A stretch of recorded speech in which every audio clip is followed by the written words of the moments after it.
Welcome to the Real Estate Entrepreneurs Podcast. Welcome to the Real Estate Entrepreneurs Podcast. Today, I have my great friend, Mr. Gavin Timms, who's actually got a strange accent for many of you that are listening and watching this, because he's actually from the UK. I am. And I met Gavin about a year ago at the Hero event that Team Mine put together. And we had a great time, man. We connected and clicked right away. We did. Yep. It was a good event. Yeah, like you say, we hit it off immediately. Yeah. So I appreciate you having me on the podcast. Bro, this is way long overdue. It is. Even when I bumped into you in Phoenix the last time, I had Chic with me, right? And, That's right. But I already had a schedule, and unfortunately I was behind schedule, and I didn't even know you were in Phoenix. No, yeah. And I'm like, maybe I'll get Gavin here too, but I just didn't have the time.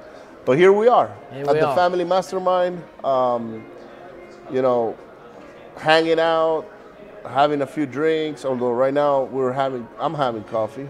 I've got nothing. And we just had lunch. So, anyhow, who is Gavin, man? Where do you come from? I know I just said you're from the UK, but yeah. So I'm from England. Right. I grew up in England in the middle of the country, called the big areas, the Midlands, which is about 2 hours north of London, an hour and 30 minutes south of Manchester. The biggest city to me is Birmingham, so Peaky Blinders is normally a good reference if anyone's watched that show. So about 30 minutes from there. Grew up. I used to be a golf professional. That's what I did. PGA and all that, right? Yeah. So I was PGA qualified. So I used to play regional tournaments. I used to teach, coach. And then wanted to come out to the States probably in 2012 to play a little bit, play some tournaments out here, the weather, all of them things. Then fast track, I did that, I came out, and then I met my wife. We ended up then dating and getting married, and then I got into real estate. Wow. But hold on, let's take it back. So you grew up in the country in England, right? You were a country boy back in England, if you will. And were you a good high school student and all that? I wasn't like a bad kid or anything, but not the smartest. Right. Struggled in school, just from an academic standpoint. Grades weren't great, but again, I wasn't like a bad kid. But yeah, struggled, and it's quite amazing. Like I look at my journey now, and I've always had, as a golf professional, the entrepreneur kind of lifestyle, because I used to run my own coaching appointments. I booked it when I wanted. I would travel. I'd be in probably 7 trips a year playing golf out of the country. So I used to just work to play and travel. Right? That's what I did, and that was important, to me. So I had this kind of lifestyle even as a golfer, and then obviously transitioned that when I got to the United States. Did you ever go to college? Yes, I did, but it was virtual, online. And it was kind of like an associate's equivalent in sports and exercise science, because to get PGA qualified, it came with a degree. Got it. You have to have a piece of paper. Yes, so you have to do that as well. So yes, I did, but it was online. Does that apply for the guys in the U.S. as well? Or around the world? They all got to have a degree, huh? Yeah, they have their own. And again, it was 3 years, but I think it would be I think it's associates you call it here, like a 2-year. It's not a 4-year, it's like a 2-year equivalent. Did you ever get a chance to play with the big names like Tiger Woods, guys like that? No, I weren't good enough. I wish. I mean, I played with some great players that have been on tour. I've caddied for people that have been in the group that's on tour. Right. So surrounded, with great players, and it's quite amazing that, from a young age, like golf was. I got 2 main things from golf. One was you're looking at the top elite athletes and looking at their mentality to win. Yeah. A lot of mindset comes from golf, right? Because it is 80% is mindset, because you'll see people have the ability, but they can't do it in tournaments. And that was huge. And then also just like the etiquette of golf, right? As a person, I think it's really good to build you as a person, to be a better person, because, you know, especially it's more relaxed here than it is in the UK. Shirt tucked in, hat off in the clubhouse. Like all these things growing up that you learn, I think it just makes you a better person. Man, let me ask you a question, right? So I want to focus a little bit on the golfing side. Because you just said something that, I mean, you realize you were not as good as some of those guys to go to the next level, right? But how hard is it for a man, for you, to have to like not continue to pursue the sport you love? Yeah. Because you're like, man, I'm just not a Tiger Woods kind of guy, right? Or Yeah, and that's a great question. I mean, I started late. I was 15 and a half when I started when golf. you started, right? Okay. Yeah. I won, like we had a local club championship, which at club level was the best thing you could win. I won club championship at 19. I turned pro at 21. And the discipline and the dedication that I had, I mean, I would play and practice every day other than Christmas Day, especially when I started. Yeah, that was your job. Yeah, that's what I did, and that's all I knew. So everything then that I do, I translate that into business. Right. You know, so yeah, so that's kind of, you know, how I did it. And at what point did you say, you know what? Oh, when I wasn't good enough. Yeah, that's what you I'm not gonna go to golf anymore. So as soon as you have doubt, you're done. That's it. That's it. And you As soon as recognize you have it. Absolutely. Because I had friends that were better than me in 30, 40,000 of debt, chasing the dream, Yeah. that were better. And I looked at them and they were in the mid-30s at the time. You know, if they go and get a job, they're competing against 18-year-olds because they don't have any history of work. They've been playing for 20 years, trying to make it, and they have all this debt. And I was like, I don't want that, right? And as soon as you doubt in sport, you know, if you would ask Tiger Woods, there's no doubt he's going to win. There's no doubt he's going to go and compete. There is no doubt in anyone's mind what they're doing. And when you have doubt, you're done, in my opinion. And it's something that you don't have to say, it's just an internal thing.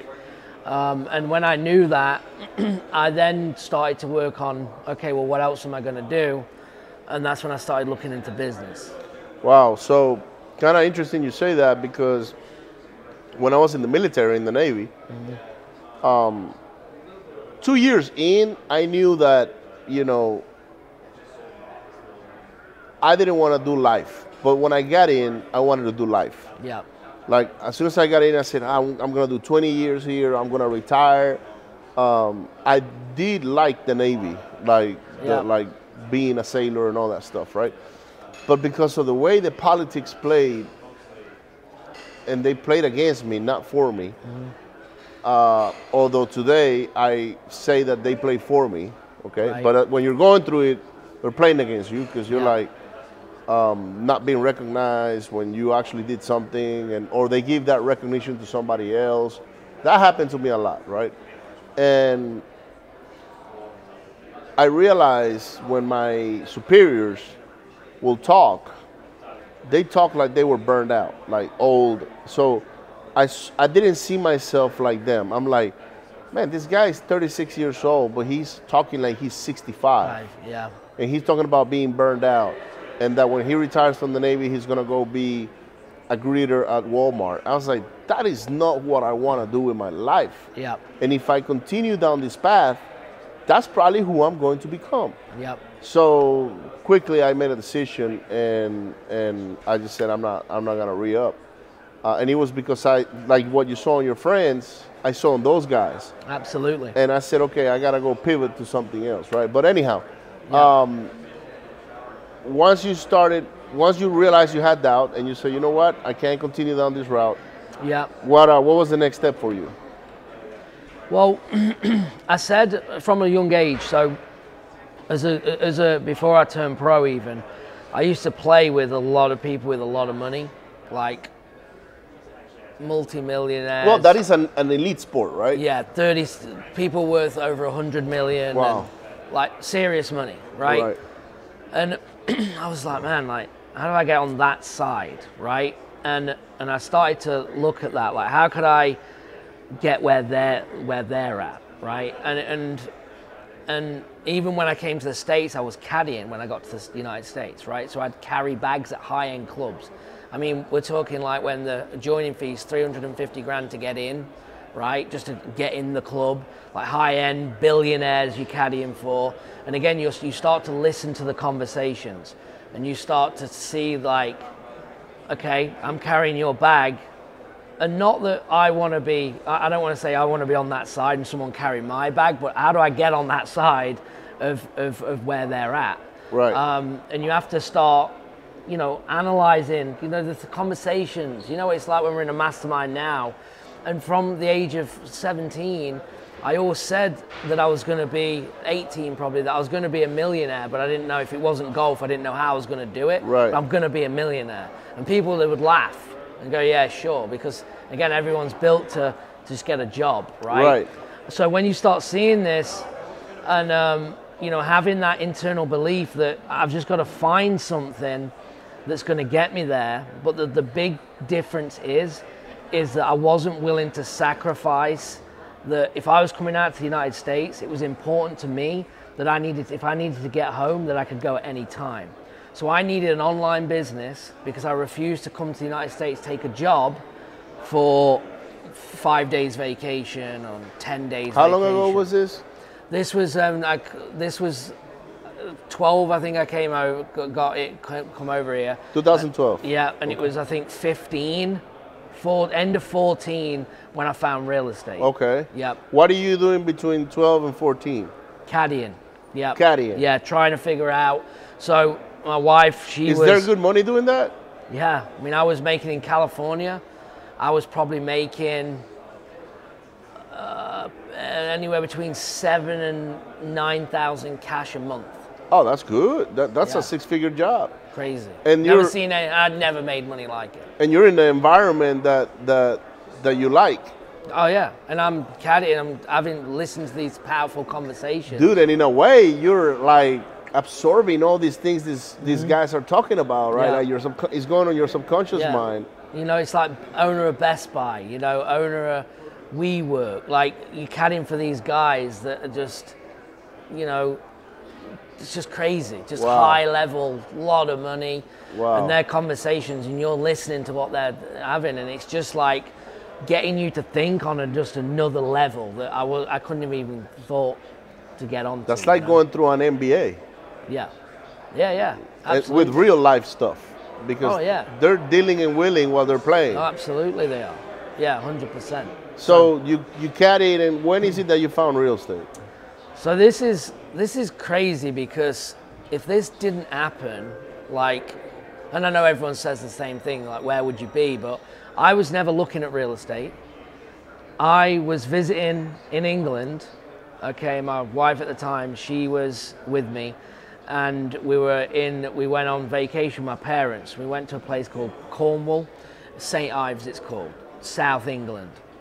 It's like on the beach, and it was 9 o'clock at night, and we were around the harbour, and everything's super small, and there was a coffee shop in the day and a wine bar at night, and we were like, should we get a drink or should we just go home? And it was like, yeah, let's go and get a drink. So we go in, and the tables are like super close together, there's probably 6 tables in like there. Everything in England. Yeah, small. Yeah. So we're on a 2 here, and then there's a 4 top with 2 couples there, right? And we're having a conversation, and just me and my wife, and then she said, oh, this guy just talking to me, he's from South Africa.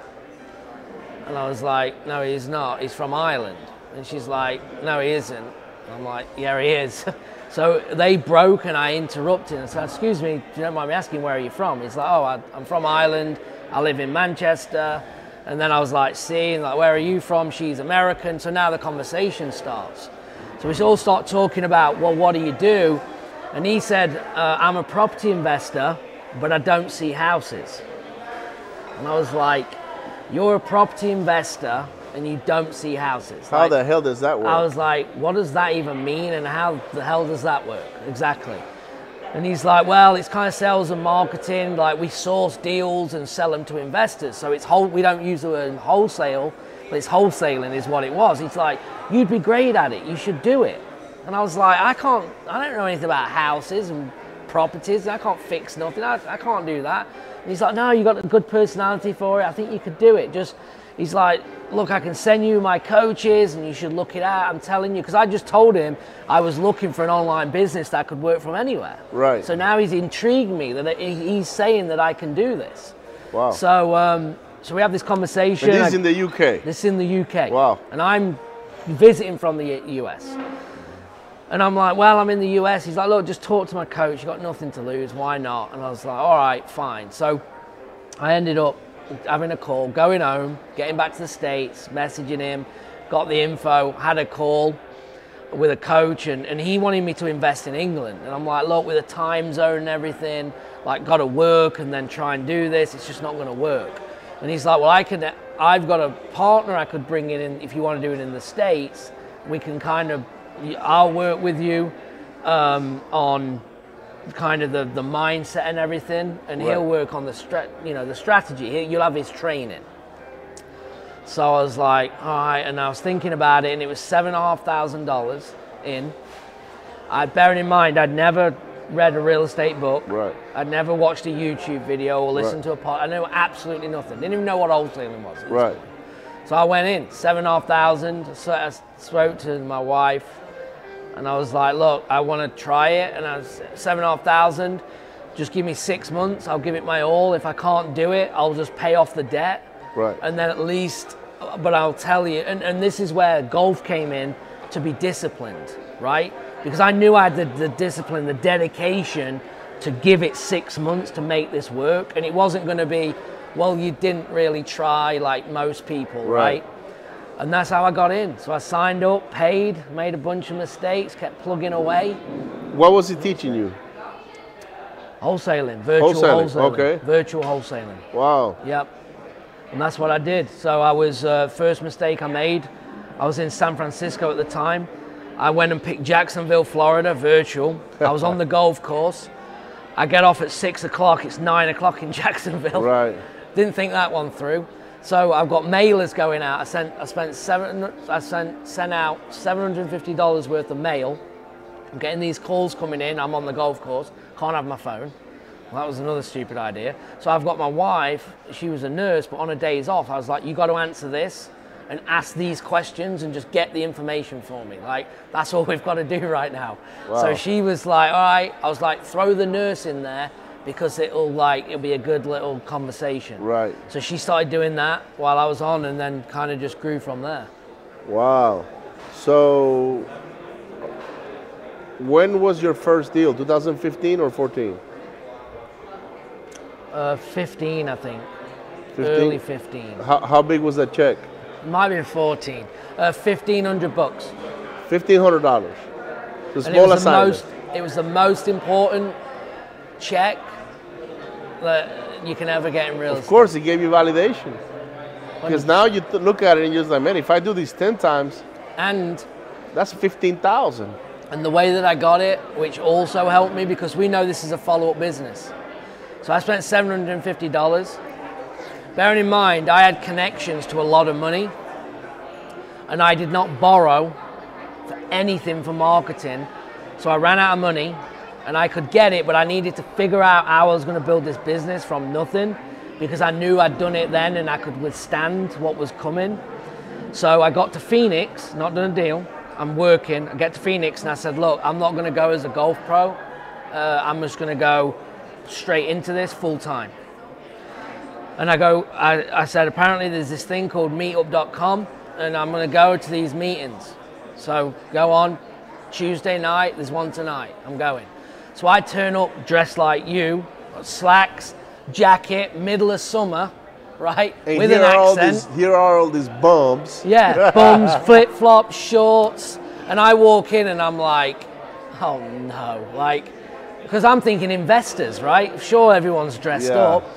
So I stand out like a sore thumb, and then I speak, and now I really stand out. Oh, that's the fancy guy from the UK. Yeah, and it was one of the best meetings I've ever been to, because he made everyone stand up one at a time and say, what was you here for, what did you do? So you can drop your number. So all of a sudden you have 40 people going one at a time. So you've got wholesalers, contractors, title companies. A real networking event. I've never seen anyone still do it like that. And I was like, here's my chance. And I stood up and I said, hey, I'm new to this business. I'm from England. I just moved here.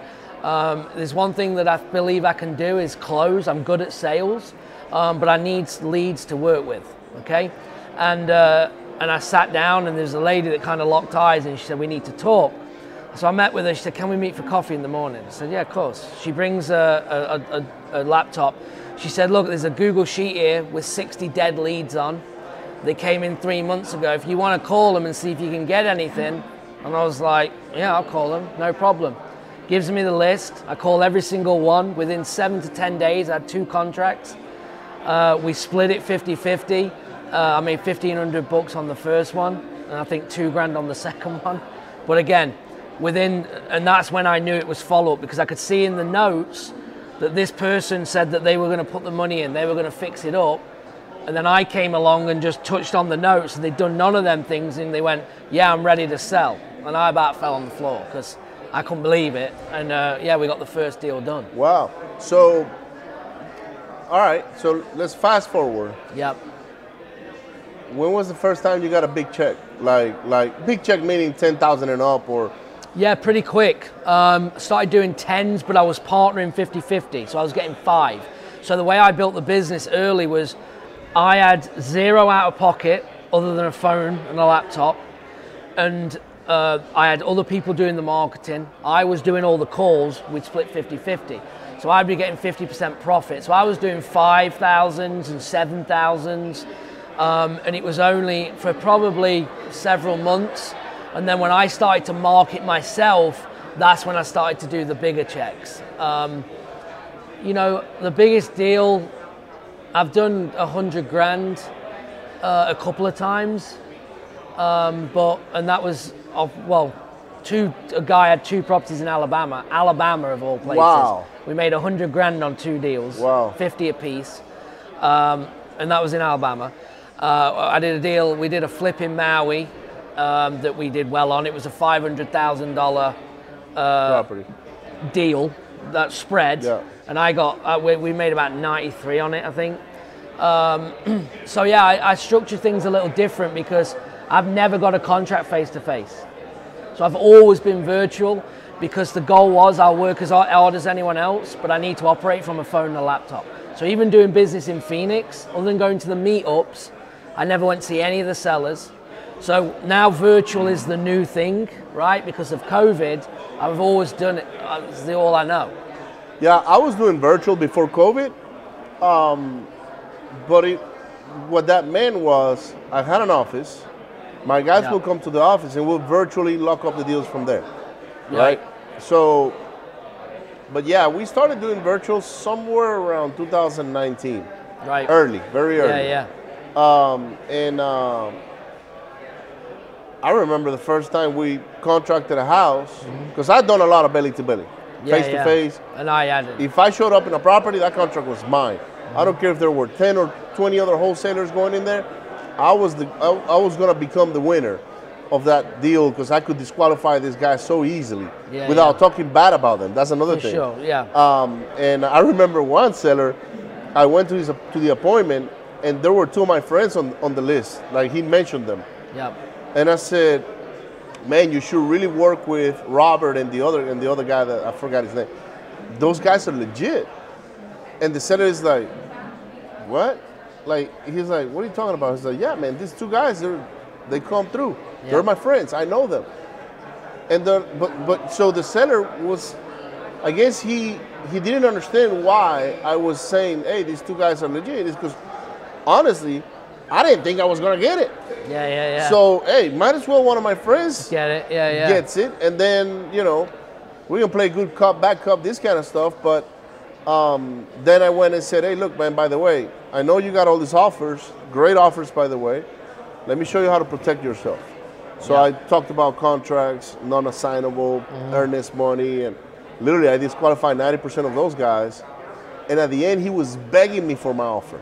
Yeah. But what is your offer? And I was like, man, I don't know if I'm your guy. I'm way below all those guys. You should work with these 2 guys. He said, no, I want to work with you. And I was like, fair enough. I'm at 43,000, and some of those guys were in the 50s. Yeah. And he said, man, that's too low.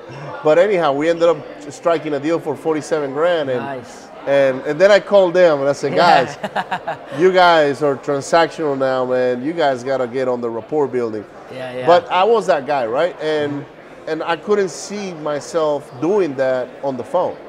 Right. Like, because body language, NLP, all that stuff, right? Until a friend of mine says, Ricardo, you just need to talk to more people. Yep. That's the key.